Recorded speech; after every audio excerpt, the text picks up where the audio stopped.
The bell above the door of Iron Ridge Cycles didn't ring when Wren pushed through. It had been broken since February. Same as the front gutter, same as the hydraulic lift on the east side, same as half the things in a garage that ran on stubbornness and muscle memory, rather than anything resembling a maintenance schedule. The bell hung there on its little brass bracket, dead and useless, and nobody had bothered to fix it because the men who worked here could hear a misaligned valve from 40 feet away and didn't need a bell to tell them when someone walked in. But Wren didn't know that yet.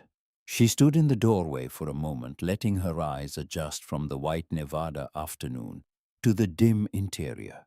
The garage smelled like every garage she'd ever loved, oil and metal. And something underneath both of those things, something older, like the accumulated memory of 1,000 engines brought back from the dead. It smelled like her grandfather's hands. It smelled like Saturday mornings. It smelled like the only kind of home she'd ever known. And standing there breathing it in, she had to clench her jaw hard to keep her face from doing something she couldn't afford. She was 13 years old. She did not have the luxury of falling apart in doorways. Three men looked up from a disassembled Sportster in the center bay. The one closest to her was big, not just tall, but constructed like someone had decided to build a man the way you'd build a load-bearing wall without any wasted material. He was maybe 58, bald on top with close-cropped gray at the sides.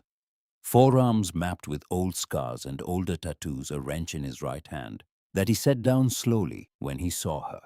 His eyes were the pale gray of a sky before a storm, and they moved over her the way a man looks at something that doesn't fit the picture he had in his head. The second man was liner, quieter, standing at a workbench along the far wall with his back half turned. He didn't stop what he was doing when she came in. He just went still in a particular way, the way a man goes still when he's decided to pay very close attention without appearing to. The third man, younger than the other two by maybe a decade, glanced up and then went back to his work. He wasn't the one she needed. The big man with the storm gray eyes, that was the one. "We're closed," he said. Wren looked at the clock on the wall behind him. Industrial black-rimmed, the kind of clock that has never once in its life been described as decorative. The hands read 5:30. "No, you're not," she said. Her voice cracked on the last word. She cleared her throat, tried again.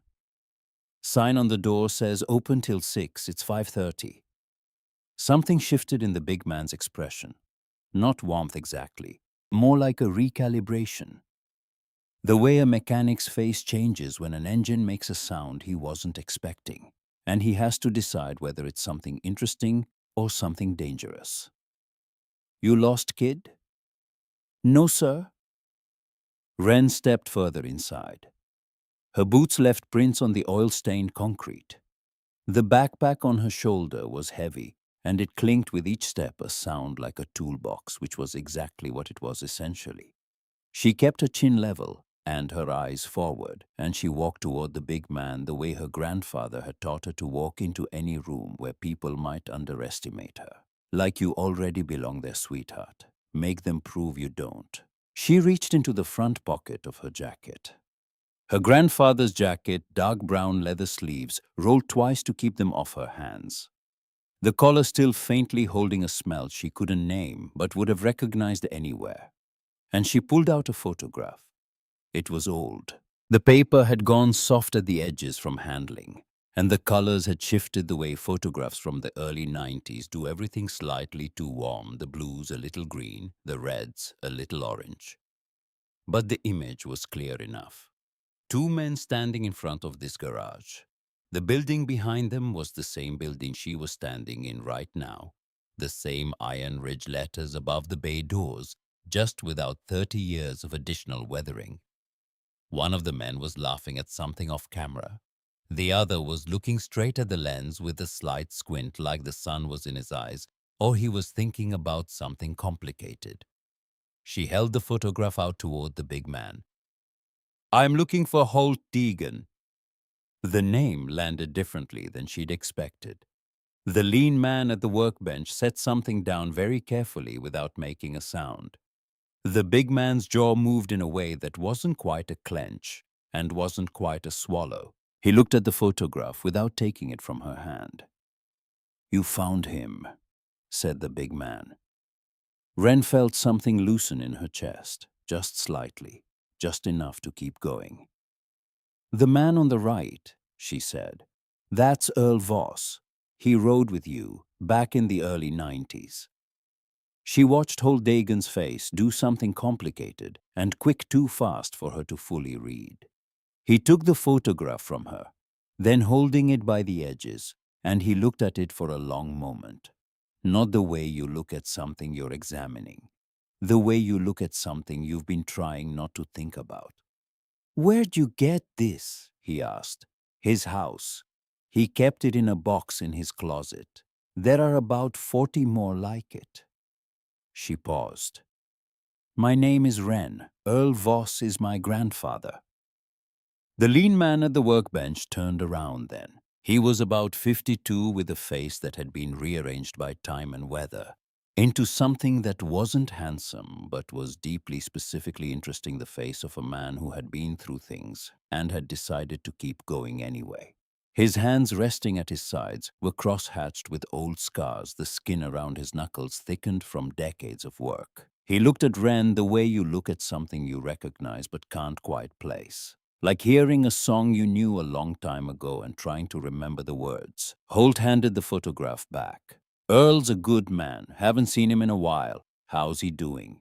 Wren had rehearsed this part. She'd rehearsed it on the 40-minute bus ride from County General, sitting in the back with her backpack between her feet, watching the scrublands east of Reno scroll past the window, while she built the sentences in her head and took them apart and built them again. She'd rehearsed it walking the last 6 blocks to the garage because the bus didn't come out this far, and the last stop left you short of the industrial district where Iron Ridge sat between a tire shop and a sheet metal fabricator on a road that didn't have a sidewalk.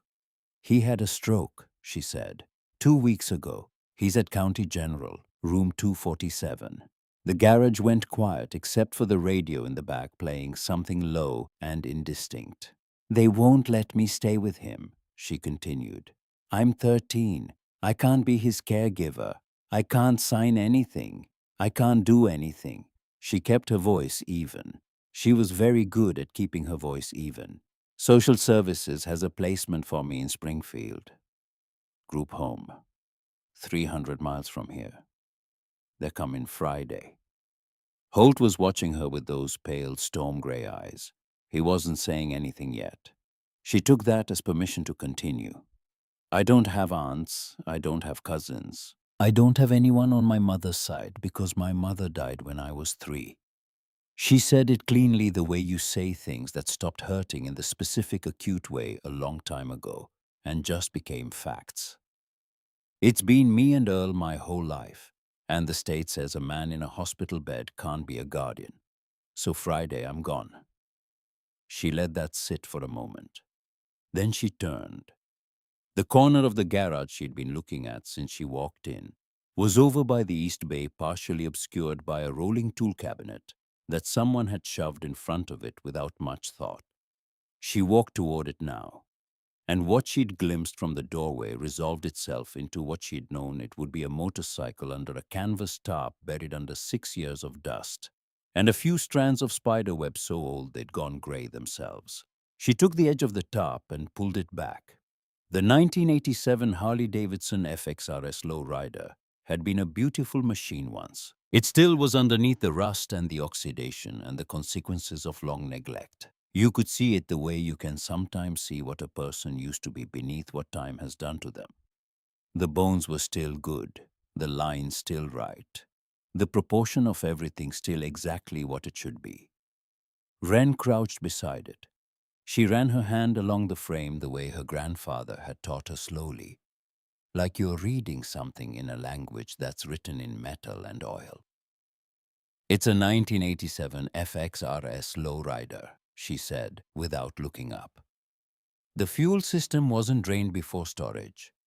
Gasoline turns to varnish in about a year if you don't drain it. Everything from the petcock to the carburetor is gummed. The primary case cover is cracked. You can see the oil staining on the frame right here. She pointed. And whoever stored it parked it next to something that leaked water. There's corrosion on the stator housing that's consistent with repeated moisture exposure over years, not just weather. She stood up. The cylinder walls are going to be scored. Someone ran this engine hot before they put it away, and scored walls mean either a hone job and new rings or you're boring it out. The electrical system is probably a complete rewire, rodents mostly plus age. The timing chain might have some slack. The carb needs a full rebuild, not just a cleaning. She looked at Holt. But the engine cases are probably fine. The frame is definitely fine. The bones are good. There was a silence in the garage that had a different quality than the previous silence. The lean man at the workbench, whose name she didn't know yet, was watching her with an expression that was hard to read. Holt Dagan was watching her with the expression of a man who had expected to be dismissing a child, and was finding that the situation had changed on him, without his permission. "I can fix it," Wren said. "Give me 48 hours and I'll have that engine running." "And in exchange," Holt said, "you let me stay. I work. I earn my keep. I just need a legal address and a responsible adult who's willing to sign something before Friday." She paused. "I know how it sounds. I know I'm asking a lot. But I can fix that bike, and I think you already know that I can. And I think that means something to you for reasons I don't fully understand yet. So I'm asking." Holt looked at her for a long moment. Then he looked at the motorcycle. Then he looked at the lean man at the workbench, who said nothing but gave the smallest possible inclination of his head, a nod so subtle it was barely there, but it was there. "What's in that backpack?" Holt said. Wren swung it off her shoulder and unzipped it and turned it upside down on the cleanest patch of floor she could find, which wasn't very clean. Tools cascaded out. Wrenches, their chrome worn down to bare steel from years of use. A socket set that had been manufactured before she was born, the ratchet handles knurling smooth by decades of a specific grip. Screwdrivers with wooden handles the color of old honey, polished not by any finishing process, but by the accumulated pressure of 1,000 jobs. A torque wrench, a set of feeler gauges, a timing light. Her grandfather's tools, every one of them. Holt crouched and picked up one of the wrenches. He turned it over in his hand. Something moved in his face, brief and contained, but visible. He set it down. 48 hours, he said. You get that bike running, we'll talk about the rest. He straightened. But you don't sleep here, not tonight. You don't make a mess that I have to clean up. And if anything in this garage goes missing, I call the county myself. Clear. Clear, Wren said.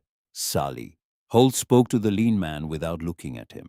Get her a work light and a stool. The lean man, Sully, moved toward the supply room without comment. Holt went back to the disassembled Sportster. The younger mechanic, whose name she would learn was Trace, glanced at her once more and went back to his work. Wren knelt beside the Harley and began. She started with what she could assess without taking anything apart, running her hands over every surface, tapping the cases to feel for unusual resonance, checking fluid levels and their colors, looking at the condition of every rubber component she could access, reading the machine the way her grandfather had taught her to read it. Like it's trying to tell you something he used to say sitting on an overturned bucket in the garage behind their house in Carson City. Your job is to learn to listen. She'd been learning to listen since she was 6 years old. Earl Voss had been many things that Wren was still learning about, and she suspected she would spend a long time learning about them. But in that Carson City garage, with oil on his hands and patience in his voice, he had been the best teacher she'd ever had. Not just about engines, about the specific satisfaction of understanding something complicated, about the difference between fixing something and understanding it, about how a machine, like a person, will tell you exactly what's wrong with it if you pay close enough attention. He had never once talked down to her because she was young. He had never once hesitated because she was a girl. When she handed him a tool, he took it. When she made a mistake, he corrected it without drama. When she got something right, he told her so with the quiet, particular pride of a man who has passed something valuable on to someone who will carry it forward. She missed him in the way you miss the person who taught you how to be yourself. Sully came back with a work light on an extension cord and a wooden stool. He set the light up at an angle that would give her good coverage without blinding her, and he positioned the stool within reach without being in the way. He did this without being asked and without comment, and then he went back to whatever he'd been doing, and Wren noticed that about him and filed it away. She pulled the top the rest of the way off and folded it and set it aside. She looked at the Harley in the proper light for the first time. There was a mark on the frame near the neck, half hidden by the accumulated grime. She leaned in and looked at it more closely, then reached out and traced it with her fingernail. Letters and numbers, small and deliberately cut, the kind of mark a man makes when he wants to put his name on something, without anyone else knowing it's there. E.V. 1988. Earl Voss. 1988. Her grandfather had ridden this bike. More than that, he had marked it as his, the way you mark things that matter to you, quietly and permanently, in a language only you can read. Wren sat back on her heels and breathed. Then she picked up a wrench and got to work. The afternoon light came through the western bay doors in long flat angles and then went away. The garage settled into the particular rhythm of the end of the workday. Men finishing jobs, cleaning tools, having brief conversations she wasn't meant to hear. Holt moved through the space with the authority of a man who has run his particular piece of the world for a long time and knows exactly how he wants it run. He didn't hover over her. He didn't check on her progress. He treated her with no visible decision-making process, like someone who was there to work and therefore would work. She appreciated that more than she could have said. By the time the last of the other mechanics left for the night, Wren had completed her initial assessment and had begun the process of systematic disassembly. The fuel system was exactly as bad as she'd expected. The varnish deposits were thick enough in the petcock to restrict flow to nearly nothing, and the carburetor was going to need complete disassembly and an extended soak-in cleaner before she could evaluate what needed replacing. She pulled the air cleaner and the carb and set them in a parts tray with the careful precision her grandfather had drilled into her. Every component goes exactly where it came from. Every fastener stays with its component. Nothing gets mixed up. Nothing gets lost. Sully came by once around 7 in the evening and looked at her parts tray without comment. He picked up one of the carburetor jets, examined it in the light, set it back down. "Varnish is bad," he said. "I know. I'm going to soak it overnight and rebuild in the morning. I need to see the cylinder walls first." Sully looked at her for a moment. "Your grandfather teach you about scoring?" "He taught me everything," Wren said. She picked up a rag and wiped her hands, though they were already black, and wiping them at this stage was largely ceremonial. "He said engines were like people. They'd tell you what was wrong if you knew how to listen." Something happened in Sully's face. Brief and quickly contained, but real. He looked away toward the east bay where the covered shape of the Harley had sat for 6 years, then back. When his expression returned to neutral, it was a slightly different neutral than before. Something had shifted underneath it, some internal rearrangement that hadn't finished yet. "He was different from the rest of us," Sully said, "in ways that mattered." He left without saying anything else. Wren worked until her eyes started making errors, until she found herself reading measurements twice and getting different answers, which was the sign she'd learned to recognize as the point past which working does more harm than good. She packed her tools, carefully covered the bike, and walked the 6 blocks to the bus stop in the Nevada dark. She slept on her grandfather's couch in his Carson City house, which was technically unoccupied and technically not her legal residence, and she set an alarm for 5 in the morning. She was back at the garage by 6:15 before anyone else arrived. She was on her second hour of work when Holt came in, looked at the progress she'd made in the pre-dawn hours, and said nothing at all. He went to his office and closed the door. Through the glass window, she could see him on the phone. She kept working. At 8:30, the side door opened and someone new came in. She was about 17, with dark hair pulled back efficiently rather than stylishly, and she was wearing a university sweatshirt and carrying a paper bag that smelled like coffee and something warm. She had the look of someone who has decided to be competent first and everything else second, which Wren recognized because it was a look she tried to cultivate herself. She looked at Wren. She looked at the parts arranged around the motorcycle. She looked at Wren again. "You're the kid," she said, not unkindly. "My name's Wren. Beckett?" She set the bag down on the cleanest surface available, which was the stool, and started unloading it. Coffee in paper cups, foil-wrapped breakfast sandwiches. "My dad's the club's attorney. Holt called him this morning." She handed Wren a sandwich without asking if she wanted one. "Eat. You look like you've been here since before sunrise." "Since 6. Eat." Wren ate. The sandwich was better than she'd expected, egg and cheese, on something that had been toasted. And she hadn't realized how hungry she was until she started. Beckett sat on the floor across from her, cross-legged, holding her own coffee in both hands, looking at the disassembled components with an expression of careful attention. "So," Beckett said, "what's the plan? You fix the bike. Then what?" "Then they let me stay." "For how long?" Wren didn't answer right away. She chewed, swallowed, looked at the carburetor soaking in its tray. "Until my grandfather gets better." "And if he doesn't get better?" Beckett asked. Not cruel, just direct. Wren had thought about this. She had thought about it in the hospital hallway, and on the bus, and on her grandfather's couch at 2 in the morning, when sleep wouldn't come. She had thought about it until the thought had no more edges left to hurt her, and was just a fact she carried. "Then until I'm 18? She said. Beckett looked at her for a moment. Then she pulled a small notebook out of the front pocket of her sweatshirt and uncapped a pen. "I saw the foster placement form. It was sticking out of your bag last night. Holt called my dad called me." She held up a hand before Wren could say anything. "I'm not here to make things harder. I'm here to figure out if there's a way to make this work legally. So I need you to tell me everything. Your situation, your grandfather's situation. Who else is in the picture? What you own, what he owns. All of it." Wren set down the sandwich. She looked at Beckett, this 17-year-old girl who had arrived with breakfast and a notebook, and the particular focused energy of someone who solves problems for reasons that have nothing to do with being thanked for it. "There isn't anyone else," Wren said. "It's just us. It's always been just us." And then she told it.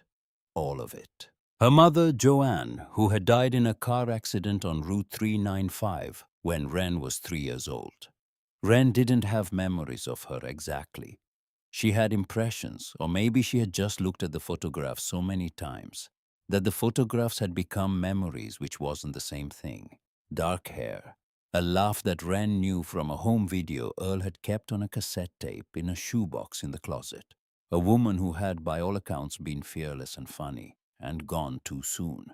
And Earl. Earl, who had raised her in a house in Carson City that always smelled like motor oil and the particular brand of soap he'd used for 40 years. Earl, who had put her on a tricycle at 2 and a bicycle at 5, and let her hold a wrench at 6, who had explained to her with infinite patience that a machine was not a mystery but a conversation, that it would tell you exactly what it needed if you listened carefully enough. Earl, who had never once suggested in any of the thousands of hours they'd spent in that garage together that there was anything unusual about a girl who wanted to learn everything there was to know about engines. Earl, who was lying in a hospital bed right now, his right side unresponsive, his speech taken from him by a rupture in his brain, his eyes sometimes open and sometimes looking at her and sometimes looking at something she couldn't see.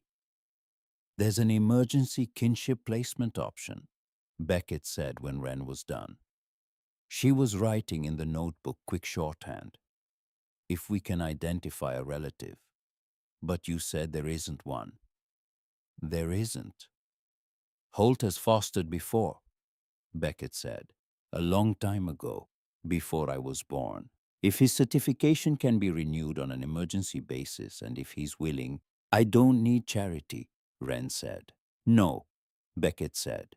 You need a legal address and an adult signature before Friday. That's not charity. That's paperwork. She looked up. Finish the bike first. Prove what you can do. Then we figure out the paperwork. She closed the notebook, capped the pen, stood up, and brushed off her jeans. She looked at the motorcycle one more time. Your grandfather's? She asked. His, Wren said. He rode it for 8 years. He was supposed to restore it, but something happened and he stopped. He always said we'd do it together when I was older. She picked up a screwdriver and turned it in her hands. Her grandfather's hands had held this screwdriver so many times the handle had shaped itself to them, and sometimes when she held it, she felt like she could still read the impression of his grip. We ran out of time. Beckett left without promising anything. She took the trash from their breakfast and the extra coffee, and she went and the morning light went with her, and Wren turned back to the engine. 26 hours left. She pulled the cylinder heads. The walls were scored as expected, long parallel scratches running the length of the bore, the kind that happen when a piston runs dry because the oil has degraded or the cooling system has failed. Not catastrophic, salvageable with patience and the right approach. She'd need to hone them different grits of sandpaper. Careful cross-hatching the particular rhythm her grandfather had taught her, as much through demonstration as through instruction. You don't give up on something because it's been damaged, he had told her once. You find what's still good, and you build from there. Damage isn't the same as broken. Scarred isn't the same as ruined. She'd been 10 years old, sitting on an upturned bucket in the garage, watching his hands move over an engine case that looked to her eyes like it was beyond recovery. It hadn't been. By the end of that afternoon, it had been clean and ready and right. And she'd understood something that she would carry for the rest of her life. She reached into the backpack for her sandpaper. She'd packed multiple grits. Because she'd known this bike for 3 years through her grandfather's descriptions and had been mentally preparing to work on it for almost as long. She settled in, found the rhythm began. Sally came by around noon with a glass of water and set it within her reach without interrupting her work. She appreciated that too. She was thinking about her grandfather. Not the hospital version of him, the reduced still version in the elevated bed with the IV and the monitors, but the real version. The version that existed in the accumulated weight of her childhood. The way he smelled. The way he moved through a garage, the particular quality of his attention when he was looking at an engine he was trying to understand. The way he'd say her name when she got something right, not loudly, not effusively. Just her name in a tone that meant, I see you and you're doing well. She was thinking about the photograph she'd shown Holt that morning, and the 40 other photographs in the box at the Carson City house, and the particular expression on Holt's face when he'd seen it. Not just recognition, something more complicated than recognition. Something that looked, if she was reading it right, like a man confronted with the evidence of a mistake he'd been carrying for a long time. She was thinking about why a motorcycle would sit in a corner of a garage for 6 years without anyone touching it. And she was thinking about the mark on the frame. EV, 1988. Her grandfather had ridden with these men. He had been part of this place. And then something had happened, and he had left, and this bike had sat here for 6 years, like an unfinished sentence, like something that had been set down in the middle and never picked back up. She knew about unfinished things. She had been living inside one her entire life. She was deep in the process of honing the second cylinder when she found it. She'd removed the damaged primary case cover to assess the cracking and to check the primary chain. And behind the cover, there was a false panel. Not obviously, not if you weren't looking. But she was looking, and her hands were telling her the frame didn't quite match its own geometry in this section. She pressed, and the panel released on a small spring catch, and inside was a waterproof bag sealed with a plastic zipper. She sat back, looked at it. She looked toward the main garage bay. Sully was at his workbench. Trace was somewhere out of sight. She could hear Holt's voice low from the office, still on the phone, or on the phone again. She looked back at the bag. Her grandfather had ridden this bike for 8 years. He had left it here when he left. He had hidden something inside it, inside a compartment, that she now understood had been deliberately built into the frame, not an accident, not something left behind carelessly, but a decision, a choice made by a man who was leaving something behind and wanted that something to be found someday by the right person, or maybe never found at all, which was a different kind of statement. Wren opened the bag. Photographs. Dozens of them loose and layered the paper slightly waxy from the waterproofing. She sat cross-legged on the oil-stained floor and spread them around her, a constellation of images from a life she was only now beginning to understand. Earl Voss at maybe 30, laughing at something off to the left of the frame. His hair thick and dark, the gray not yet arrived. A smile she had never seen on him in her lifetime, wide open, unguarded, the smile of a man who is in exactly the right place. Holt, younger and leaner, standing next to him, with an arm over his shoulders. Other men she didn't know or knew only as older versions of themselves glimpsed in the garage that afternoon. Men with motorcycles in summer light, and the particular ease of people who are somewhere they belong. Birthday parties she hadn't known anyone else had attended. A toddler learning to ride a tricycle, her clearly recognizable in the stubborn set of the jaw and the focused downward stare at the pedals. A little girl, maybe 5, holding a wrench in both hands and squinting at an engine block with the seriousness of a surgeon. Her grandfather at every stage of her childhood documented and hidden inside this bike. As if he had brought these here along with the machine, stored them in its heart before he walked away, left them as evidence of what he was leaving behind and what he was carrying forward. And then, near the bottom of the pile, a photograph that made her stop breathing for a moment. A girl younger than Wren had imagined, barely older than a teenager herself, laughing at whoever was holding the camera, a baby balanced on her hip. The baby had no hair yet, and a serious expression, studying the world with the focused attention of someone who has not yet decided what to make of it.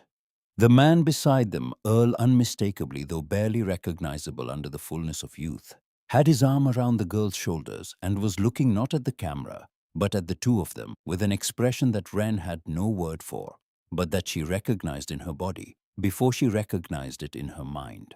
She turned the photograph over. Joanne and little Wren, 1992. Her mother impossibly young, barely more than a girl herself, holding a baby who was Wren. And her grandfather looking at them both with that expression she didn't have a word for.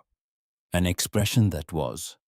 She understood now the look of a man who has decided that everything he would give up was worth giving up for exactly this. She went through the rest carefully. The last photograph was different from all the others. Earl alone older, she would have placed him in his mid-50s, which made it recent, within the last decade. Standing in front of Iron Ridge Cycles, the garage behind him, exactly as it looked now, the bike beside him. Looking straight at the camera, not smiling, not frowning. Just present the way a man is present when he's decided something and is at peace with it. She turned it over. Never too late. Home. Wren sat there for a long time. She thought about the 6 years the bike had sat in this corner. She thought about the false panel built into the frame and the waterproof bag placed inside it, and the photographs arranged inside that bag with the careful intention of a man who understood that some messages require more than words. She thought about Earl standing in front of this building with the bike beside him, looking at a camera, and the 4 words on the back of the photograph. She understood things now that she hadn't understood when she walked in. The motorcycle was not a restoration project, not really. It was not a mechanical challenge or a way to buy herself a place to stay, though it was those things too. The motorcycle was her grandfather's unfinished apology. It was a message placed inside a machine he had loved and left behind, hidden in the heart of it, waiting for someone who knew how to look. It was the beginning of a sentence he hadn't known how to finish, or hadn't believed he deserved to finish. And now she was here, and the sentence was hers to complete. She put the photographs back in the waterproof bag. She put the bag back in the compartment. She pressed the panel closed until it caught. Then she picked up the sandpaper and went back to work. She had 22 hours left. She wasn't going to waste a single minute. The night came in through the bay doors slowly, the way Nevada nights do in late spring, the heat leaving the concrete in stages, the sky going from white to yellow to a deep arterial red before it finally committed to dark. Wren didn't stop working when it happened. She barely noticed. She was inside the engine by then, deep in the particular focused state that her grandfather had taught her to recognize and protect, the state where time stops being measured in minutes and starts being measured in problems solved and components cleaned and clearances checked. She had the cylinder walls honed to spec by 7 in the evening. She rebuilt the carburetor in stages the way Earl had taught her. Disassemble, completely soak the body in cleaner, inspect every jet and passage with a flashlight and a piece of wire thinner than a hair. Replace anything that showed wear or damage, reassemble with new gaskets and the particular careful torque that keeps aluminum from cracking. She did it once and didn't like the feel of the accelerator pump, so she did it again.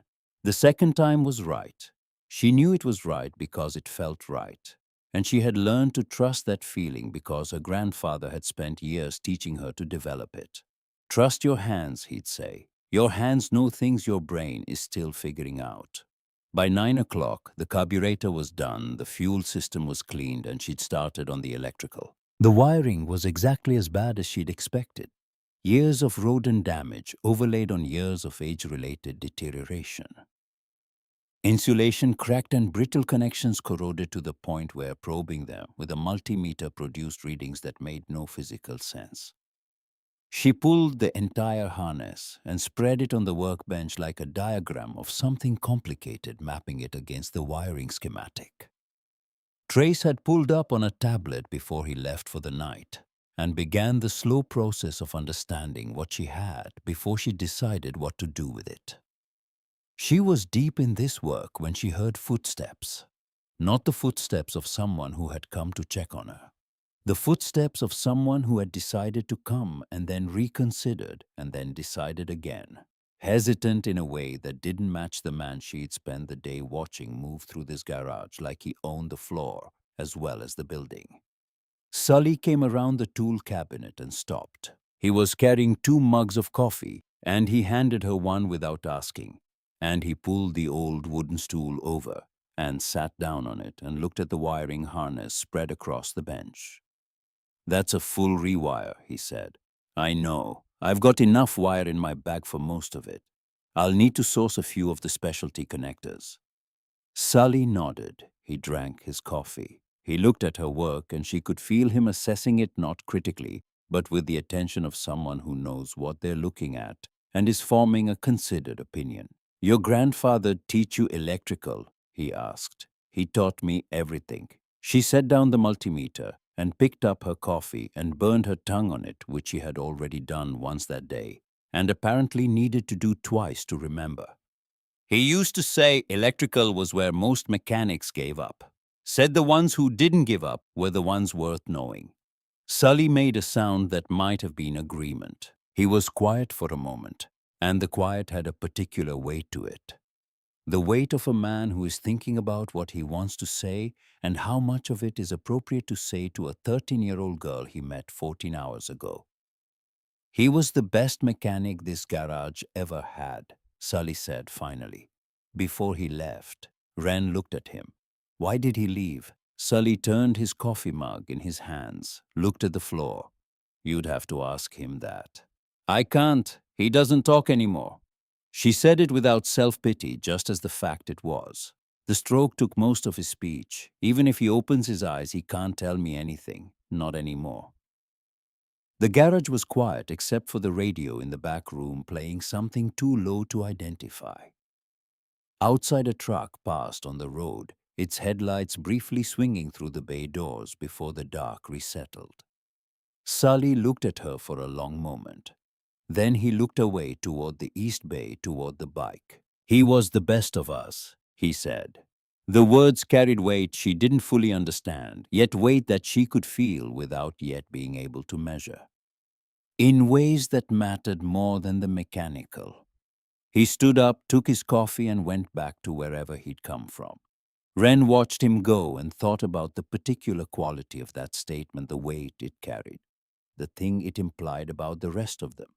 The way a man says something like that when he's accounting for a debt he doesn't know how to repay. She went back to the wiring harness. She worked until 2 in the morning, until the shapes of the wires started to blur, and she was making decisions on the basis of exhaustion rather than knowledge. And she stopped because she had learned from Earl, from experience, from the specific memory of a mistake she had made at 11 years old that had cost them 3 hours of work. That the point where you're too tired to trust yourself is the point where you stop. She packed the day's progress carefully, set the carburetor where it would be safe, covered the bike, took the bus back to Carson City. She slept 3.5 hours. She was back at the garage by 5:45. The building was empty and dark, and she let herself in through the side door that Holt had unlocked for her at the end of the previous day without comment. And she turned on the work light and found the place exactly as she'd left it. She made coffee in the small kitchen of the office, a pot so old it predated automatic shutoffs requiring actual human intervention to prevent a fire, which seemed appropriate for this particular garage. And she stood at the workbench with her mug and her grandfather's tools and the wiring harness, and she began again. She was halfway through the rewire when Holt came in at 7. He looked at the progress. He looked at her. He went to his office and closed the door, and through the glass she could see him lower himself into his chair with the particular careful movement of a man whose body has been through things, and sit for a moment looking at nothing, and then pick up the phone. She noticed the folder on his desk. She couldn't read the label from across the garage, but she noticed it the way you notice something that doesn't quite fit the space it's occupying. Sitting at a slight angle on the corner of the desk, not aligned with anything else, as if it had been placed there recently, and not yet integrated into the organized disorder of everything surrounding it. Manila legal sized the tab, facing slightly toward the window. She kept working and filed the observation away. At 9:30, Holt came out of the office and stopped near her workbench. "How's the electrical coming?" "Another 2 hours," she said. "Maybe 3 if I find more damage in the main harness junction." He nodded. He looked at the bike the way she'd noticed him looking at it. Not like a mechanic assessing a job, not like a business owner evaluating an asset, but like a man managing his relationship with something he hasn't allowed himself to look at directly for a long time. He went to the small refrigerator in the back room and came back with a wrapped sandwich left from the day before and set it on the workbench. He didn't make anything of it. He went back to his work. She ate the sandwich and kept going. The rewire was done by noon. She sat back on her heels and looked at the harness lying neatly against the frame, every connection clean, every junction properly protected, the whole system testable and logical and right. She felt the particular satisfaction of a problem solved correctly, not the loud satisfaction of something dramatic, but the quiet, solid kind, the kind that lasts. She was reaching for the clutch assembly when Beckett came through the side door again. She was carrying her notebook and proper coffee from somewhere that made it well, and she looked like someone who had been working on something and had arrived with results. She set the coffee within Wren's reach and sat cross-legged on the floor with the notebook open. "I talked to my dad," she said. "He talked to some people. There's a path here, but it's narrow, and it depends on a few things going right." She looked up. Holt's foster certification expired 2 years ago. Normally, that's a 6-month renewal process. My dad knows someone at the state licensing office who might be able to expedite it if the circumstances warrant.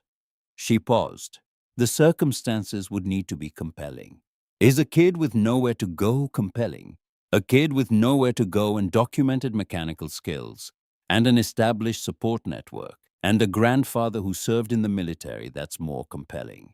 Beckett's pen moved across the page. I've been putting together a collective guardianship argument. It's unusual. There's precedent in kinship situations, but it's thin. The argument is that removing you from this environment would cause undue hardship given your grandfather's condition and your established connection to this community.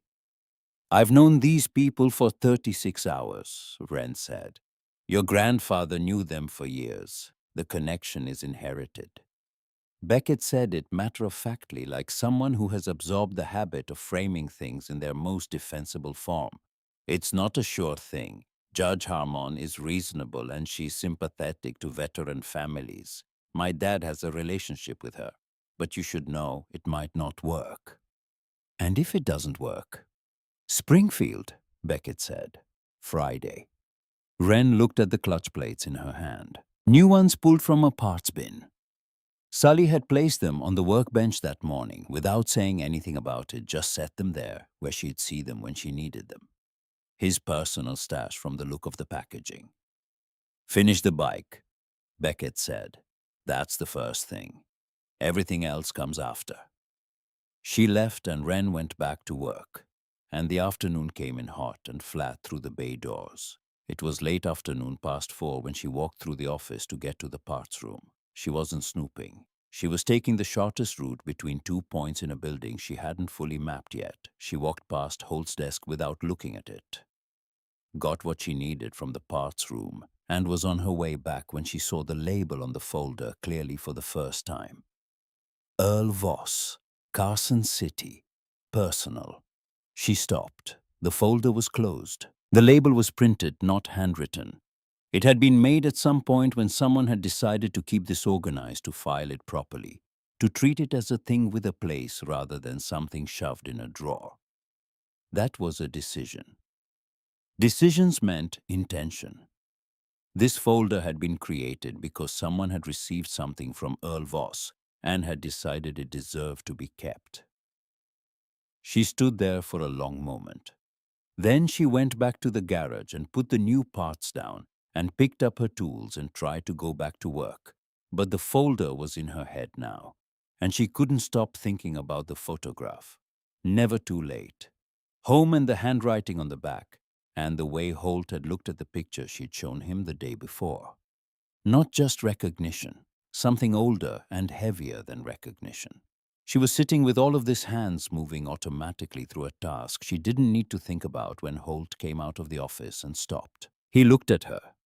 She looked at him. Something in the quality of the moment changed, and she understood that he could see it on her face, the thing she'd worked out, or the beginning of it. He looked at the office door, then back at her. "You saw the folder," he said. It wasn't a question. "I wasn't looking," she said. "I know." He pulled a stool over and sat down, which was not something she'd seen him do near the work area before. He sat the way a man sits when he's decided to say something he's been not saying for a while, and has concluded that the not saying has cost more than the saying will. "Your grandfather sent me a letter 2 years ago out of nowhere. I hadn't heard from him in a long time." "What did it say?" Holt looked at his hands. They were big hands, the knuckles thick and mapped with old work, the hands of a man who has spent his life doing physical things. He said he was getting older. Said he wanted to make peace. Said he had a granddaughter who could rebuild a carburetor in her sleep, and that he'd been thinking about coming back here, making it right. He paused. He asked if that was something we could talk about. The garage was very quiet. "And you didn't answer," Wren said. "No, I didn't answer." "Why not?" A long silence. The kind that has things in it, not empty space, but filled space, filled with everything that had accumulated in the years between a man leaving and a letter arriving unanswered. "Because I was afraid," he said, "of what it meant, of what it would cost. We've got history. This club does things we did a long time ago, things we've spent years getting away from. I spent a lot of years cleaning this place up, making it into something worth keeping. And I was afraid that bringing Earl back meant bringing all of it back somehow. And I was afraid that if his granddaughter was here and something went wrong. He stopped, looked at the floor. I should have answered the letter. I know that. Wren sat with this. She turned a socket wrench over in her hands, feeling the weight of it, the smooth, worn steel of the handle. He left the bike here, she said. When he left. He left it here, and he never came back for it until... She paused, thinking of the photograph, the mid-50s Earl standing in front of this building.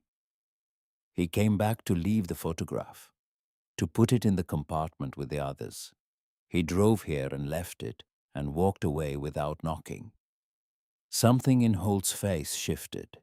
He looked at the bike, then back at her. I didn't know about the photographs, he said quietly. He built a compartment in the frame. I found it. She watched his face. There were photographs inside. His whole life. My mother. Me as a baby. She paused. It was like he put everything that mattered inside the bike and left it here for safekeeping.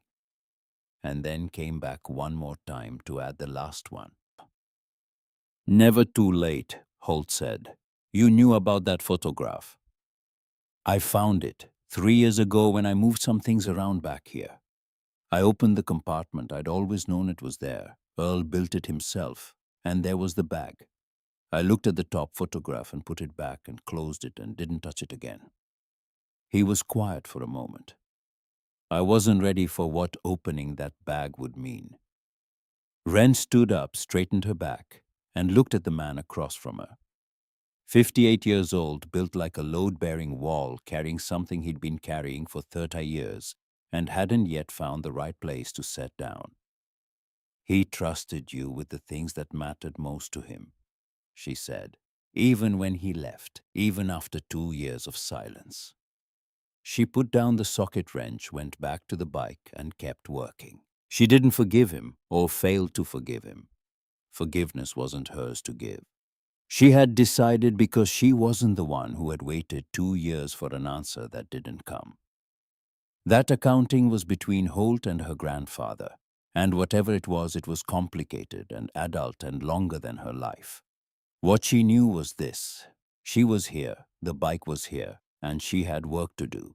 The clutch assembly went in clean. The primary chain was within spec, one of the few pleasant surprises the bike had offered. She adjusted it properly. Installed the new primary case cover from a parts bin, sealed everything with the right gasket compound. She was threading the last bolt on the primary cover when Sully appeared beside her again. Not with coffee this time. He sat on the floor, not the stool, the actual floor, which surprised her, because it seemed like a choice rather than a convenience. And he looked at the bike, and then at his own hands, and then at the middle distance, and she understood that he had come to say something, and was still working out the approach. She kept working and waited. Your grandfather didn't leave just because of your mother, Sully said. Not entirely. Wren's hands kept moving. What do you mean? He left because of who we were becoming. Sully's voice was low and level, the voice of a man giving a statement. This club back then, we were into things, not good things. Earl saw where it was going before the rest of us did, or before the rest of us were willing to admit it. He said no, and when he said no, we told him he had to choose. He paused. He chose. He left. He took your grandmother's daughter with him and removed himself from the equation entirely. And a year later, it turned out he'd been right about where we were going. What happened? Nothing I'm going to detail to a 13-year-old. Not dismissively, just accurately. Some information had appropriate audiences and she wasn't it, not yet. And he knew the difference between withholding to protect himself and withholding to protect someone else. This was the latter. What I'll tell you is that there were consequences and they were earned. And some of us came out of it and spent the next 20 years building something different. He looked at his hands again, at the old scars mapping his knuckles. Your grandfather wasn't here for any of that. He missed the worst of it, and he missed the rebuilding. But knowing that he'd had the backbone to walk away, knowing what that looked like in a man that stayed with those of us who came through it, it was part of what made us want to be different. Wren set down her wrench and looked at Sully directly. He knew all of this and he still wanted to come back. That's what the letter said, according to Holt. Sully's jaw moved. Earl always understood things the rest of us were still working out. He knew the difference between a place and the people in it. He knew this garage wasn't the choices made in it, the garage was just a garage. It was home. And you can come home even after things have gone wrong if the people there now are trying to be different from the people who were there before. He stood up. He looked at the bike, really looked at it, a full direct look, the first she'd seen from him, as if he'd been waiting for the right moment to let himself do it. He was the best of us, he said again. The same words he'd used the previous night, but with more of their weight visible now, the full measure of them. I've carried that for 30 years and never said it to him directly. I don't know if I'll get the chance. He looked at Wren. I'm saying it to you instead. He went back to his workbench. Wren watched him go, and she sat for a moment with the weight of what had just been handed to her, a thing a man had carried for 3 decades and had needed to give to someone, and she was the someone who was here and could receive it. Then she picked up the torque wrench and kept going. The sun was well down when she reached the engine reassembly. This was the part she had been working toward and quietly aware of. Not afraid exactly, but conscious in the way you're conscious of the moment when preparation ends and performance begins. Everything else she'd done was preparation. The engine was the verdict. She took it in sequence. Pistons in the bored and honed cylinders, ring gaps set, and staggered the careful work of seating everything correctly before the heads went on. Wren worked methodically and without hurrying, checking each clearance against spec before she moved to the next step, talking to herself under her breath. The way her grandfather had done, not to an audience but to the machine, a running narration of what she was doing and why the mechanic's version of thinking out loud. Sully came by twice during the engine reassembly, each time with a different pretense, each time checking her work without appearing to. She noticed and didn't mind. She would have done the same. Trays brought food from somewhere around 9 at night. Plastic containers of something hot left on the workbench without ceremony. Beckett appeared at 10 with coffee and a legal pad and sat in the corner working on something that involved sustained concentration and occasional pauses to look at the ceiling. Holt was in his office, the low murmur of his voice coming through the glass. The garage had started to feel like something. A particular kind of something she recognized but hadn't had a name for.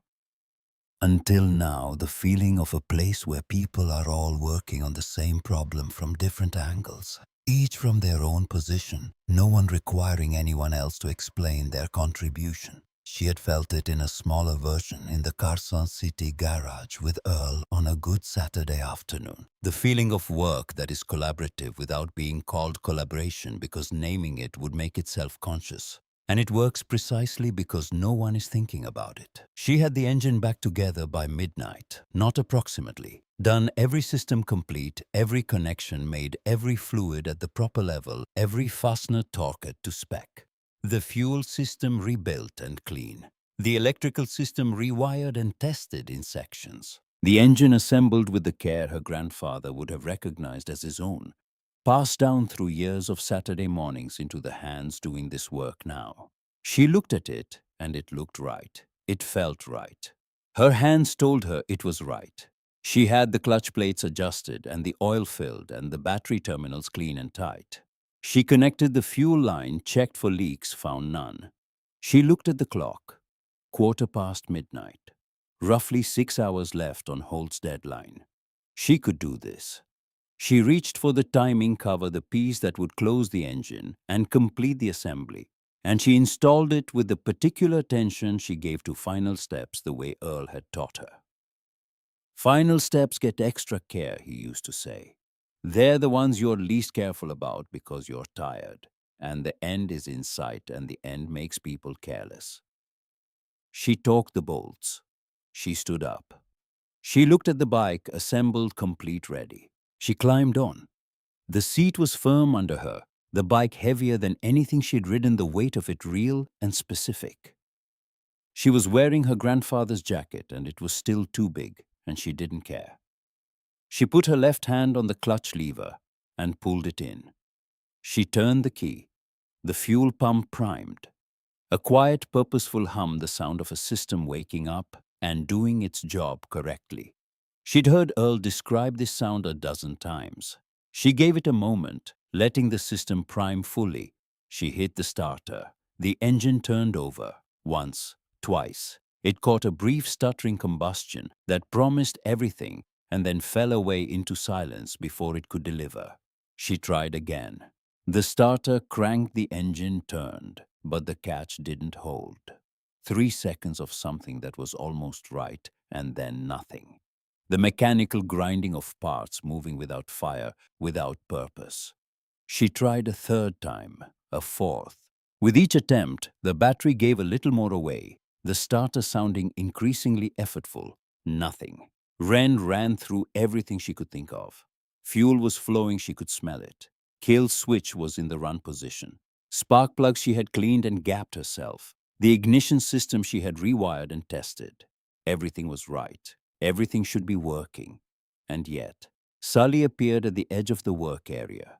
He had that stillness again, not the stillness of waiting, but the stillness of a man who has already heard what he needed to hear and is working through the implications. "Try the starter again," he said. Slowly, she hit it. He listened, head slightly tilted, eyes focused on some middle distance where sound could be considered properly. A long moment of quiet. Then he said, "Pop the timing cover." Ren's hands stopped. She knew what he was going to find before she opened it. She knew it in the way you sometimes know things before you're ready to know them. The sick, certain way that a mistake announces itself before you've confirmed it. She reached for the timing cover bolts she had just torqued, the last thing she had done, the final step, the one she'd given extra care, and removed them. The cover came off. She looked at the timing gear. The alignment mark on the gear and the reference mark on the case were separated by 180 degrees. The gear was installed backwards, the most fundamental timing error possible. The kind of mistake a first-year student makes. The kind that happens when you are 42 hours without adequate sleep, carrying more than you should be carrying, going too fast at the one moment when speed is the enemy. She sat very still on the concrete floor, with 6 hours left on a 48-hour deadline, and the quiet certainty that she did not have enough time to tear down the engine partially and reassemble it correctly before Friday arrived. She thought about Springfield, 300 miles, a group home full of strangers, 300 miles between her and room 247 at County General, where her grandfather lay in a bed that wasn't his, in a body that no longer worked the way it should. Alone in the way that people are alone when the person who knows them best cannot get to them. She thought about her grandfather's hands on this engine all those years ago when the bike was new and he was young, and the whole of what would happen next was still unwritten. She reached into her jacket pocket and touched the edge of the photograph stack. The soft paper slightly waxy, her mother's face young and laughing, her grandfather looking at them with that expression. She had come here to finish what he started. She had run out of time. "I'm sorry," she said. The words came out quietly, not performed for anyone present.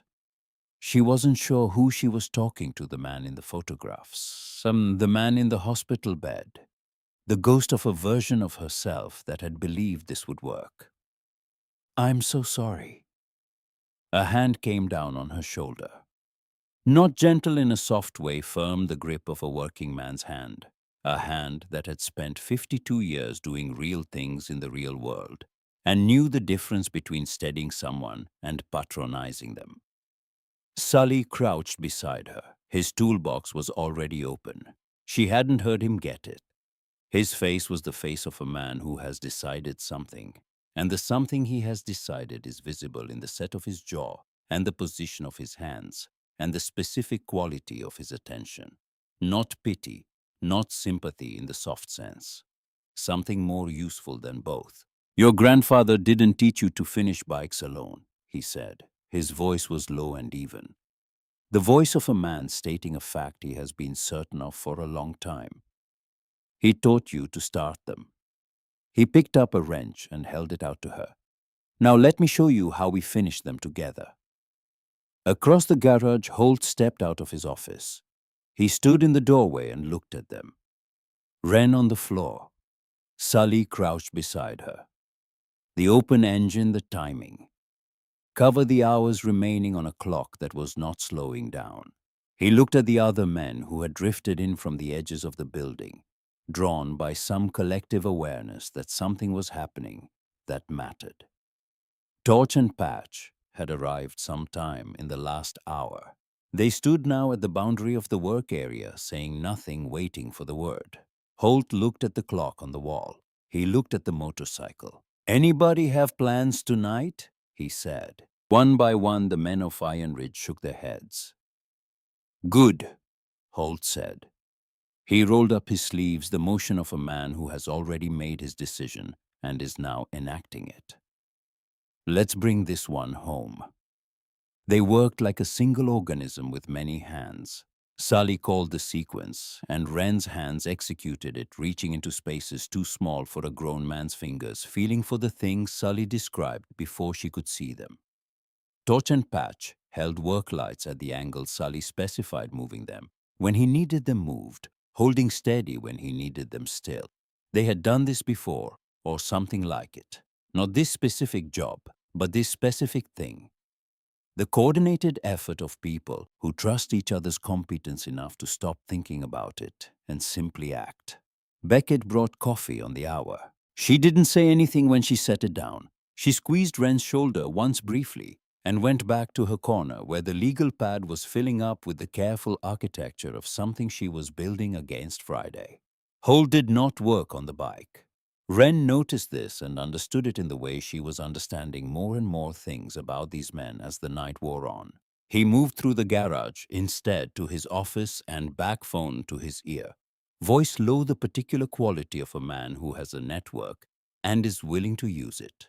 She could hear when he was asking for something and when he was calling in something owed. Both happened multiple times in the hours between midnight and 3 in the morning. The timing gear came out clean. Sully walked her through the proper orientation the way a good teacher does, not as a lesson delivered to a student, but as information shared between people working a problem together. He described what the marks meant and what the relationship between them needed to be, and he watched her hands without commentary while she worked it out. Wren aligned the marks. She checked them against the schematic on Trace's tablet. She checked them again with the flashlight from a different angle, which showed things the first angle had hidden. She checked them a third time because Sully had said triple check, and she had learned that when Sully said something technical, it was exactly as important as it sounded. "Tell me what you see," Sully said. "Upper mark on the gear lines up with the case mark at 12 o'clock. Secondary mark visible at the inspection window. Chain tension even side to side." She moved the light.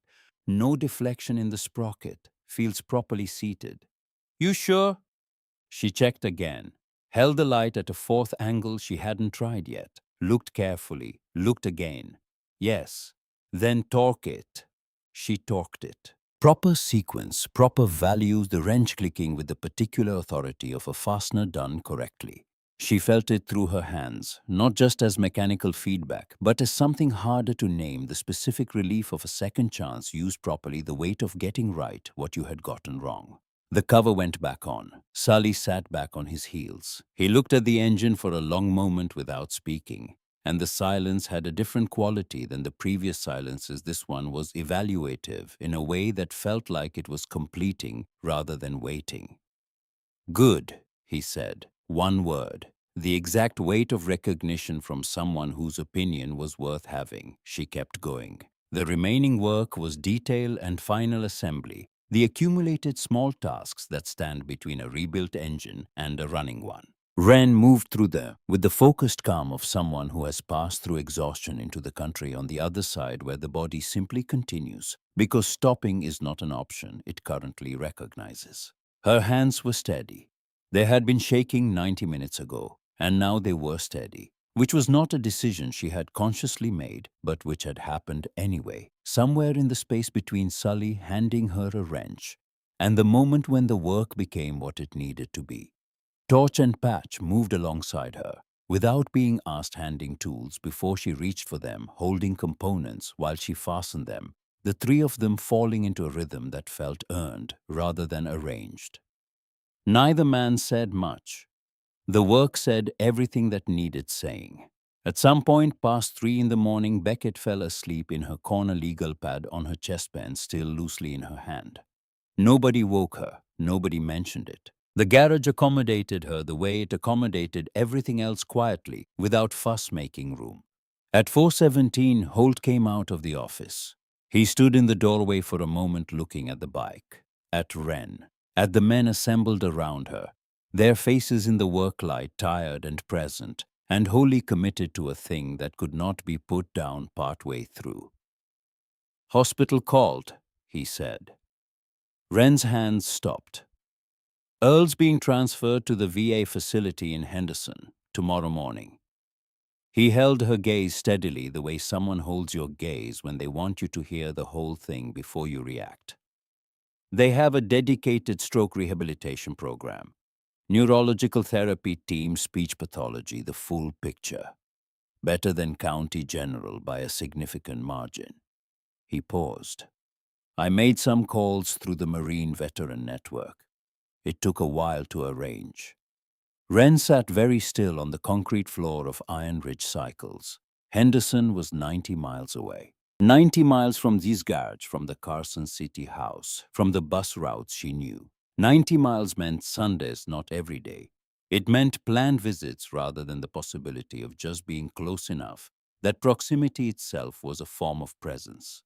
She thought about her grandfather in a new room with an unfamiliar ceiling, the particular disorientation of a man who cannot speak and cannot move and cannot arrange his surroundings to orient himself.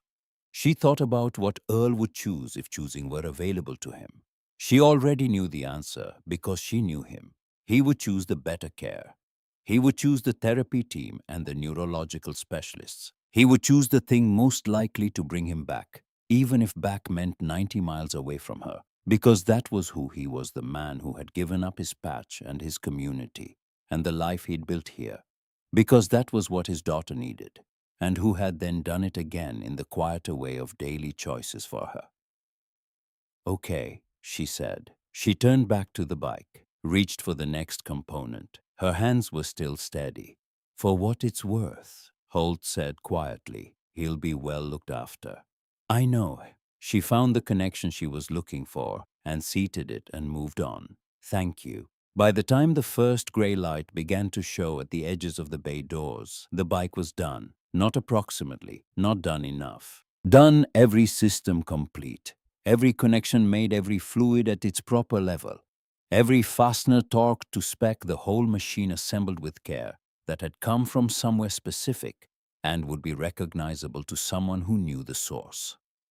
Wren stood back and looked at it. The 1987 Harley-Davidson FXRS lowrider stood in the work bay of Iron Ridge Cycles under the fluorescent lights, and it looked like what it was, a machine that had been brought back from a long way down. The chrome wasn't perfect. The paint had years of honest wear in it, and nothing about it suggested that time had been undone or damage erased. What it suggested instead was that care had been applied, that someone had looked at something neglected and had decided it was worth the work. She became aware slowly that the garage was full. Not just Sully and Trace and Torch and Patch. More men had come in during the night, drawn by texts and phone calls, and the particular signal that moves through a community when something is happening that deserves witness. She didn't know all of them. She knew their faces from glimpses over the past 2 days, the way you come to know the faces of people who exist at the edges of a story you're living through. They stood along the walls, arms crossed, the stance of men who are waiting for something, and have agreed among themselves not to make it smaller by talking about it. Beckett was awake again, legal pad in her lap, watching with the particular attention of someone who knows the value of what is about to happen and intends to remember it. Holt stood at the edge of the work area. Wren picked up her grandfather's jacket from where she'd set it on the workbench. She'd taken it off 2 hours into the timing gear work because the sleeves were catching on things, and she put it back on. She rolled the cuffs twice. She smoothed the front of it with both hands and felt the leather worn soft by years of a body larger than hers, shaped by a life she was only beginning to understand the full dimensions of. She looked at the motorcycle. She climbed on. The weight of it was real and specific, and right to the same weight she'd felt when she'd climbed on 6 hours ago, but different now, because everything that had happened in between had changed what she brought to it. She was not the same person who had turned the key and heard nothing, and sat on the floor with shaking hands and said, "I'm sorry," to a man in a hospital bed 90 miles away. She was not older by any measure that would show on a document, but she was different in the way that people are different after they have been through something true. She put her left hand on the clutch lever. She found the starter button. She looked at the EV scratched into the frame near the neck. Earl Voss, 1988. 36 years old now, that mark. Preserved through everything that had happened and not happened, through the years of riding and the years of storage and the neglect that was benign only in the sense that it had kept the bike waiting rather than destroying it. She took a breath. It felt like the last breath before something, or the first breath after. She pulled in the clutch. She hit the starter. The engine turned once. It turned twice. It caught.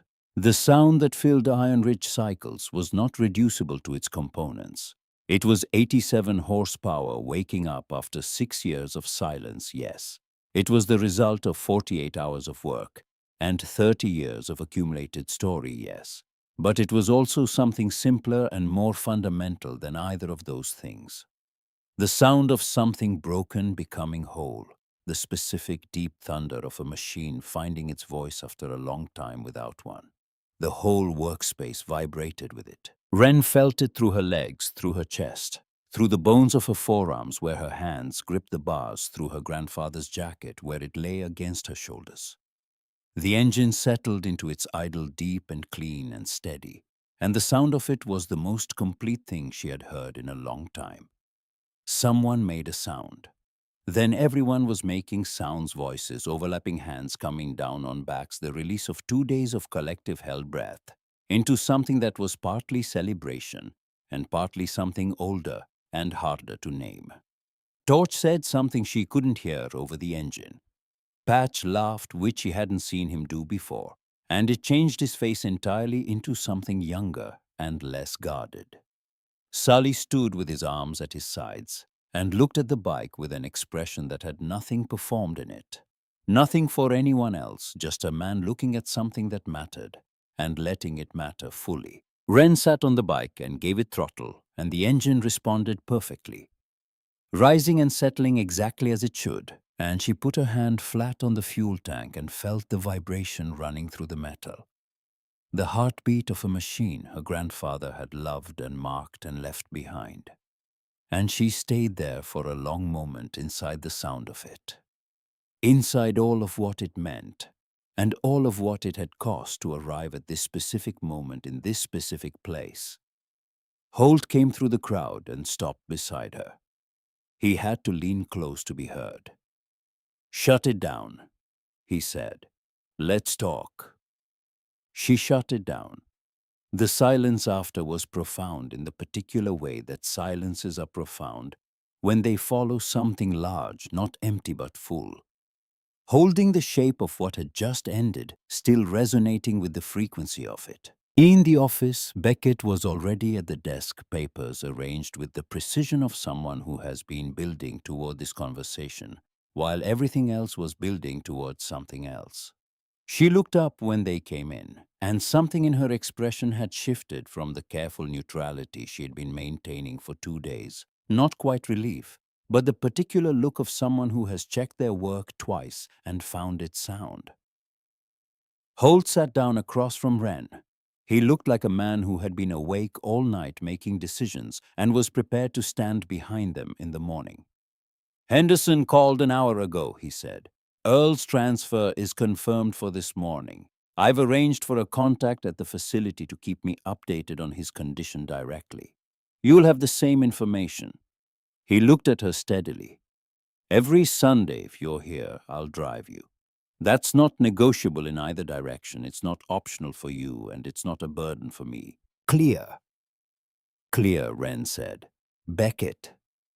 Beckett opened the folder. "I've filed for emergency collective guardianship with the club as the legal support structure and Holt as primary guardian. His foster certification renewal is being expedited. My dad contacted the licensing office this morning, and the circumstances qualify for emergency processing." She looked at Wren directly. "In the meantime, the filing itself establishes enough legal standing to challenge the Friday placement. Judge Harmon has the paperwork. My dad is presenting it this morning." "Will it work?" Wren asked. Beckett paused for exactly the length of time it takes an honest person to give an honest answer. "Probably. Judge Harmon is fair and she understands these situations. The argument is solid, but probably is not certainly, and you should know that before Friday comes." Wren looked at the papers in the folder pages of close-typed text case references documentation, assembled in the hours between midnight and now by a 17-year-old girl who had arrived with a notebook and had apparently never stopped working. "Thank you," Wren said. Beckett nodded once the nod of someone who receives thanks by acknowledging it and moving forward. Holt leaned forward and put his forearms on the desk. "There's something else I want to say to you directly. About the letter." He held her gaze. "I told myself I was being careful. Protecting you, protecting this place. I told myself Earl would understand the silence and that staying quiet was the prudent choice." He paused. "It wasn't the prudent choice. It was the afraid choice. And what it cost was 2 years that your grandfather spent waiting for an answer that didn't come. I can't give those years back. What I can do is not make the same mistake again." Wren sat with this. She thought about never too late, home. She thought about the man who had driven to this garage at some point in the last few years and left a photograph in a hidden compartment without knocking, unable to take the last step, but unwilling to give up entirely. "He would have understood," she said. "He was good at understanding things that were complicated." She paused. "But I'm glad you told me." Holt nodded. He looked at her for a moment with the expression of a man who is seeing something clearly that he hasn't allowed himself to see clearly before. "You're going to stay," he said, "not as charity, not as a problem being managed. You work, you earn your keep. You do your schoolwork. You visit your grandfather every Sunday. This club has a code and you live by it while you're here. If you have a problem with something, you say so directly. If something isn't right, you say that too." He paused. "And if you decide at some point that this isn't where you want to be, you say that as well. The door works in both directions." "I know where I want to be," Wren said. "I know you do." Something in his face settled into a different configuration, not softer exactly, but more certain, more at rest with itself. "Your grandfather wrote in that letter that you could rebuild a carburetor in your sleep. I'll admit I thought he was an old man who loved his granddaughter and was inclined to exaggerate." He looked through the office window at the bike standing in the work bay, still now complete.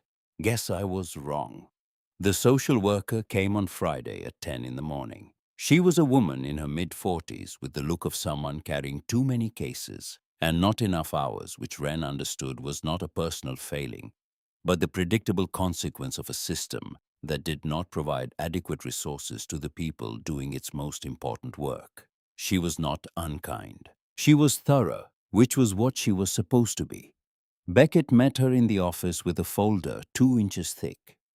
Documentation of Wren's living situation. The small room off the back of the garage that had acquired a proper bed and a dresser and a lamp in the 48 hours since the engine had started. Holt having made calls and Sully having moved furniture with the efficient silence that characterized everything Sully did. Character references from club members, each one specific and plain-spoken, rather than effusive. The emergency guardianship filing, Earl's transfer documentation, and the contact information for his team at the VA facility in Henderson. A letter from Wren's school in Carson City attesting to her standing.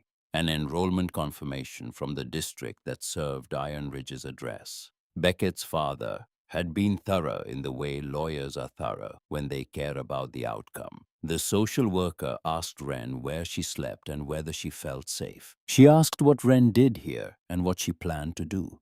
She asked these questions the way someone asks questions when they already suspect the answer, but need to hear it directly from the person's own mouth while looking at the person's face. Wren told her the truth. All of it, the bet, the 48 hours, the timing gear mistake, and the night when the whole garage had stayed to fix it.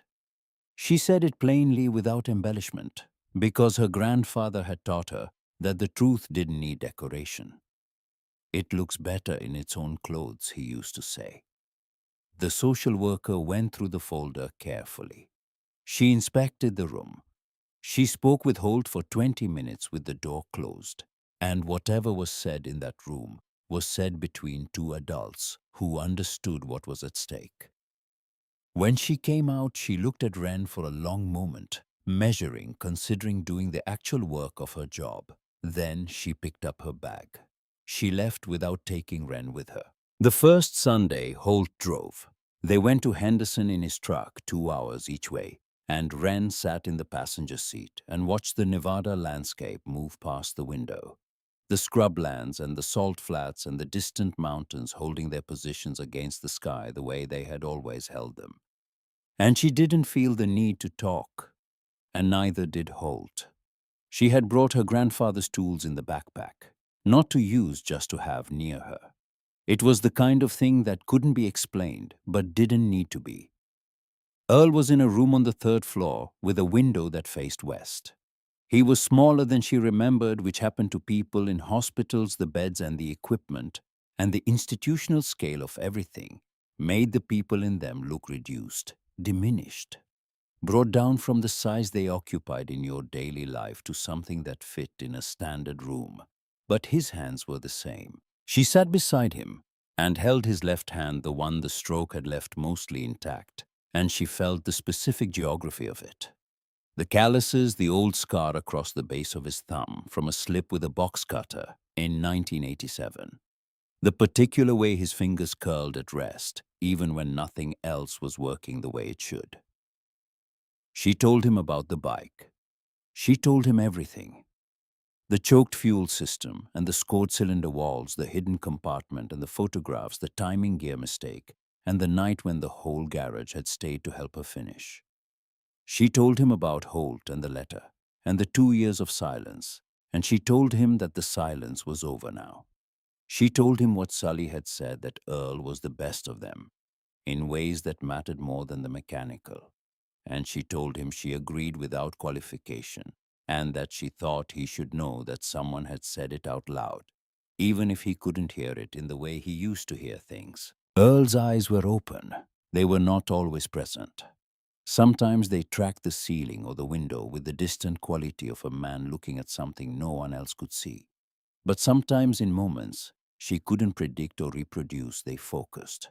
Really focused with the depth of recognition that means the person behind their eyes is fully inhabiting themselves. He was fully there when she told him about the engine starting. His fingers tightened around hers, not a grip exactly, not a movement with the full architecture of intention behind it, but a change in pressure that she felt clearly and distinctly, a communication from somewhere inside the damage, that something had gotten through. She chose to believe it was not random because it cost nothing to believe it, and gave something back that had no other source. She told him she was home. She visited every Sunday for 11 weeks, 11 Sundays of the Western Nevada Highway, and the third floor room, and her grandfather's hand in hers. 11 Sundays of telling him things, filling in the week like dispatches from a life he had wanted for her.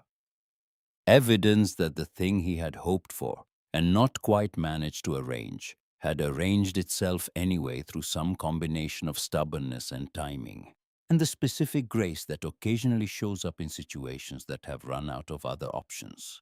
The therapy team said he was making progress. Small progress, the kind that accumulated in the background rather than announcing itself, a little more response in one session, slightly more clarity in the next. The slow reassertion of a mind that had been interrupted mid-sentence and was working its way back toward the thought. He never spoke. His right side remained still. But his eyes, when she came in, found her face with increasing speed and increasing certainty across those 11 weeks. And that meant something she had no intention of arguing with. At Iron Ridge, she learned.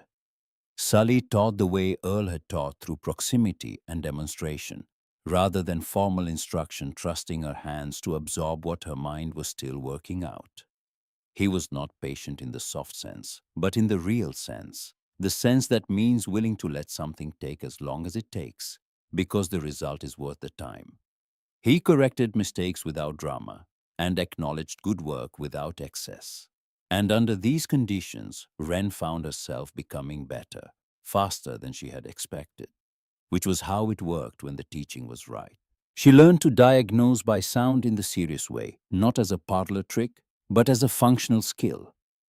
The ability to hear an engine and know not just that something was wrong, but where it was and why and what it would take to address it. Sully told her Earl had been able to do this from early in his mechanical life. She believed him without question and worked toward it without impatience, because she had learned that impatience was the enemy of the kind of knowledge that lived in your hands rather than your head. She learned the business too reluctantly at first, and then with genuine interest, because Holt turned out to be the kind of man who believed that understanding how something worked meant understanding all of it. She sat in on customer conversations and learned how you discussed work honestly, without underselling or overselling. She learned what it meant to build a reputation from the aggregate of small, honest choices made when nobody was watching. And she understood that this was the same principle her grandfather had been teaching her in a different vocabulary for as long as she could remember. Beckett came by twice a week. They were not friends in the way that people the same age are friends. 5 years was a real distance at their respective points on the timeline, but they were something that functioned better than friendship in certain respects. Beckett helped with schoolwork, not because Wren needed rescuing, but because having someone to think alongside made thinking more productive. In exchange, Wren explained things about engines, and Beckett listened with the genuine attention of someone who considers not knowing something to be a temporary and correctable condition. On the 11th Sunday, the VA facility called before she got there. Holt drove faster than usual. Wren sat in the passenger seat with her grandfather's jacket in her lap and watched the highway and didn't say anything. And neither did he, which was one of the things she had come to rely on about him, his understanding of when silence was the right language. Earl's room was quiet when they arrived. The morning light was coming through the west-facing window at an angle that would shift as the day moved, and the room had the particular quality of a space that has been carefully managed by people who understand that environment matters to recovery. The therapy team's notes from that morning described increased responsiveness during the session, which was the clinical language for what Wren saw when she came through the door. He was awake, and his eyes found her before she reached the bed, found her with a speed and a clarity she hadn't seen before in 11 weeks of Sundays, as if he had been waiting specifically for her to walk through that door. Holt stood near the entrance. He had come in with her, but positioned himself at a remove, giving her the space to be first. which was how he thought about things, who belonged at the center of a moment, and how to arrange the room so that the right person was there. Earl looked at Wren. He raised his left hand. The movement was slow and cost him something visible. She could see the effort it required, see it in the concentration on his face and the way the rest of his body engaged with the task of this one simple motion. But it was deliberate and purposeful in a way that was unmistakable. He raised it and pointed at Holt standing near the door. Then he moved it slowly and pointed at Wren. Then he brought his hands together, both of them, the responsive left and the still right, pulled toward each other with the visible effort of a man using everything he has left, and he held them joined. The room was very quiet. Wren understood what he was saying. She understood it completely and without ambiguity. The way you understand things, communicated through means that bypass language because the sender knows that some things are too important to risk on words. He was saying, I see this. I know what you did. I know what you found and what you built and who helped you. I know where you are and I know it's right. This is what I hoped for. This is home. She held his hands. Both of them, the one that could feel her and the one that couldn't. And she told him everything was okay. She told him the bike ran clean and steady, exactly the way he'd described it sounding when it was right. She told him that Sully had said he was the best of them in ways that mattered more than the mechanical, and that she was going to make sure everyone who needed to hear that heard it. His eyes were fully present for all of it. 3 days later, on a Tuesday morning, Earl Voss died in his sleep. The VA facility called at 5:20 in the morning. Holt drove to Henderson alone and handled the arrangements with the quiet efficiency of a man who understands that doing the practical work of loss is a form of respect. He came back and told Wren directly in the kitchen over coffee, sitting across from her, at the small table that had become the place they had most of their direct conversations. He didn't soften it because he had understood early on that she didn't need it softened, that she was someone who was better served by truth delivered plainly, and then given space to be whatever it was going to be. She sat with it for a while. She drank her coffee. Then she went to the garage and worked. The memorial was held at Iron Ridge Cycles on a Saturday morning in early autumn.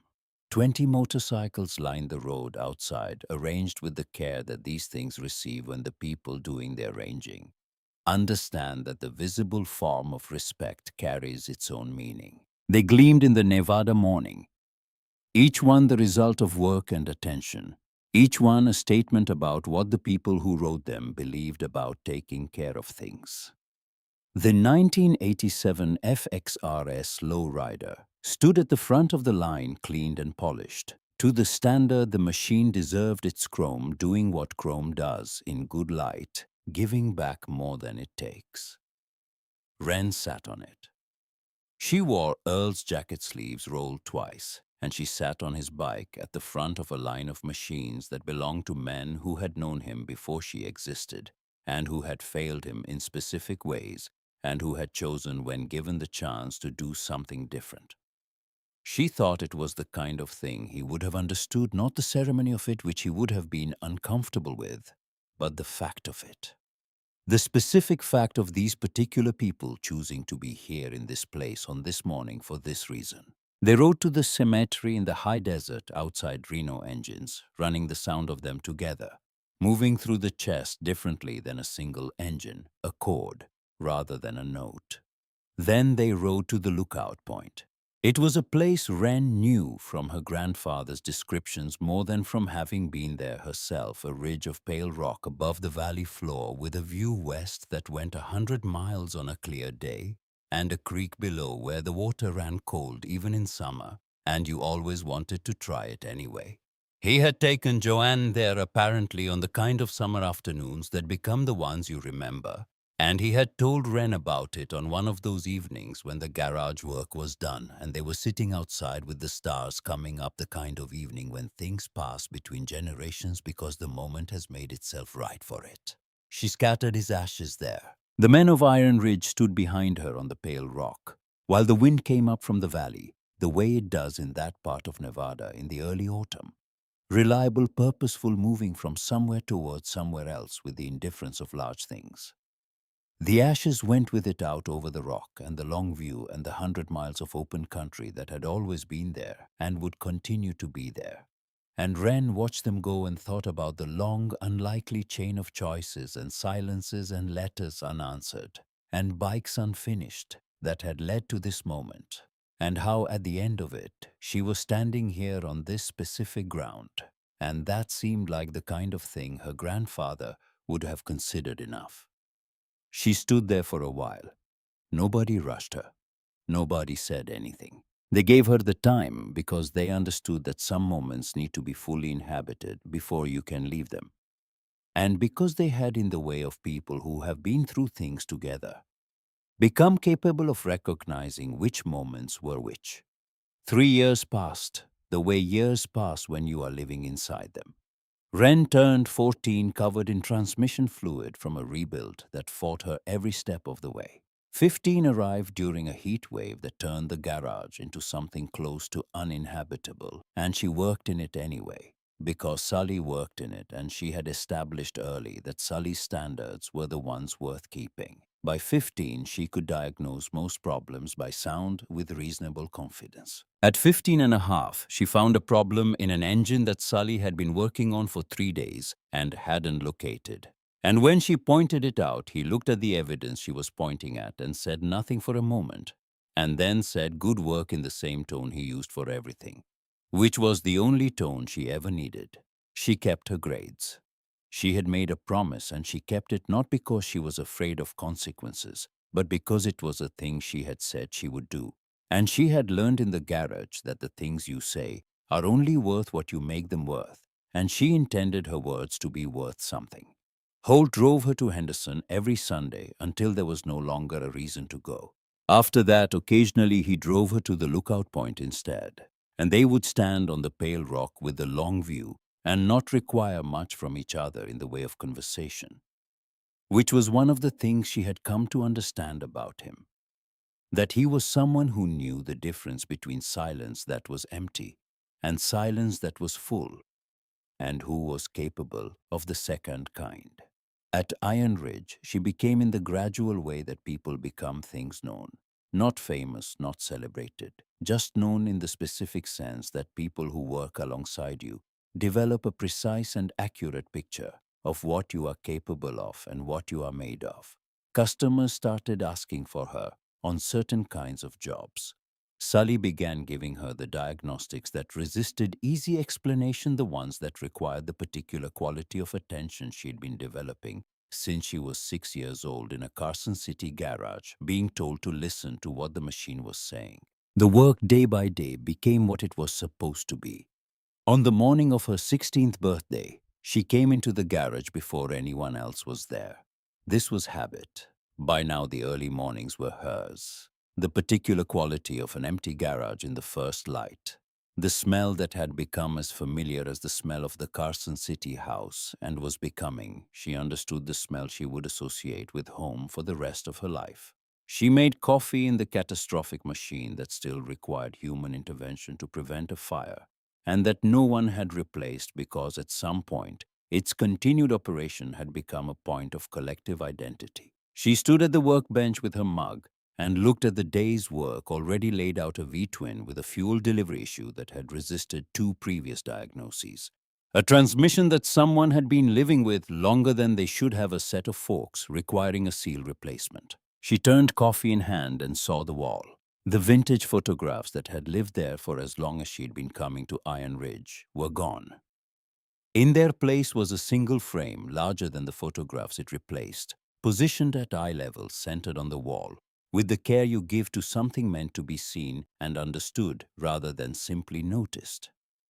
Inside the frame was a patch. She knew what it was before she crossed the room. She knew from the shape and the color and the particular condition of it, not new, not recently made, but carefully preserved. The fabric cleaned, the threads stabilized against further age, the whole thing treated with the kind of attention you give to something that has been kept rather than stored. She knew from the name on the bottom rocker. Earl Voss, Iron Ridge MC, his original patch. From 30 years ago, before everything that had happened and been survived, and been slowly imperfectly rebuilt into something different. Someone had kept this through everything and had decided at some point that she wasn't present for and didn't need to have been present for, that it belonged here on this wall in this frame. Below it, mounted with small brass hardware on the wall itself, was a plate. She leaned in and read it. Earned, not given. Welcome home, Ren Voss. She stood there for a long time. She thought about a 13-year-old girl standing in a doorway with a broken bell above her head, backpack full of her grandfather's tools, having rehearsed sentences on a bus that didn't come out this far. She thought about the bet and what it had cost and what it had returned. She thought about timing gears and hidden compartments and a man whose hands she had held in a hospital room while she told him everything was okay, and whose fingers had tightened around hers in response, communicating something from a place that the stroke hadn't reached. She thought about what her grandfather had been trying to teach her across all the years of Saturday mornings and borrowed knowledge and tools passed between hands. She had understood the lesson for a long time as something mechanical about engines, about the patience required to understand something complicated about the particular satisfaction of making broken things run again. She understood now that the lesson was larger than that, had always been larger than that, and that the mechanical version was just the language he had used to deliver it, because it was the language they both spoke fluently. The lesson was about what you do when something is broken. Not the machine, the other things, the things without manuals, the things where the damage runs deeper than scored cylinder walls or corroded stator housings. Families, connections, the long, slow injuries that people carry for years without knowing how to begin addressing them. The lesson was that broken was not the same as beyond repair, that neglected was not the same as ruined, that sometimes the work of restoration meant returning to something rather than building from nothing, and that the return itself, the choosing to go back, the willingness to show up with your tools and your attention, and your understanding that the bones were still good, even when everything else was in poor condition, that the return was the whole point. He had been trying to come back here for 30 years in one form or another. He had marked his bike with his initials in 1988. He had left the bike here when he left. He had sent the photographs. He had stood in front of this building and taken a picture that said, "Never too late, home," and had left it in a hidden compartment and walked away, still not knowing if anyone would find it or what they would do if they did. He had written a letter in 2022 and then waited for an answer that didn't come. He had sent his granddaughter instead. She heard the side door open. Sully came in. He was carrying coffee from a place that made it properly, which he did on mornings that had a particular meaning without ever announcing the meaning, the coffee arriving as if by coincidence. He set one cup within her reach and stood beside her, looking at the frame. He was quiet for a moment. "You got questions?" he said. Wren looked at Earl Voss's patch behind glass, at his name preserved with care, at the evidence of a life that had been lived here and then lived elsewhere and had, in the only way available to it, returned. She looked at the Hartley in its place in the East Bay. Still there, still hers, still running clean every time she started it. She started it every Sunday before the drive to the lookout point, not because it needed to be run, but because it was hers and she took care of what was hers, and because the sound of it was still, after 3 years, the most complete thing she knew. She looked at the day's work laid out on the bench. The fuel delivery problem, the resistant transmission, the forks, each of them a machine trying to tell her something, waiting for someone who knew how to listen. She picked up her coffee. She looked at the brass plate one more time. Earned, not given. She understood the full weight of those words now, not as a statement about what she had proven over 2 days of not sleeping, but as a description of everything that had come after. The 3 years of showing up and doing the work and keeping her word and learning what could be learned. The Sundays. The things Sully had passed to her without calling it passing. The things Holt had shown her without calling it showing. The way a place becomes yours not through possession, but through contribution, not through being given something, but through earning your place in it day by day, job by job, in the only way that makes it last. I know what I need to do, she said. She walked to the workbench. She set down her mug. She picked up the first tool. Outside, the Nevada morning was doing what Nevada mornings do, coming in clear and direct and without apology, light moving across the high desert in the specific way it moves in that part of the country, with a quality of openness that does not exist everywhere, and that once you have lived inside it, becomes one of the things you measure other places against. The kind of morning that asks nothing of you except that you show up and do the work. The bell above the side door still didn't ring when Sully went back out to get something from his truck. It had been broken since February, same as the front gutter, same as the hydraulic lift, same as half the things in a garage that ran on stubbornness and the accumulated competence of people who knew how to fix what mattered and had learned over time which things those were. Wren was already bent over the V-twin when he came back in. The engine, as always, was trying to tell her something. She was listening.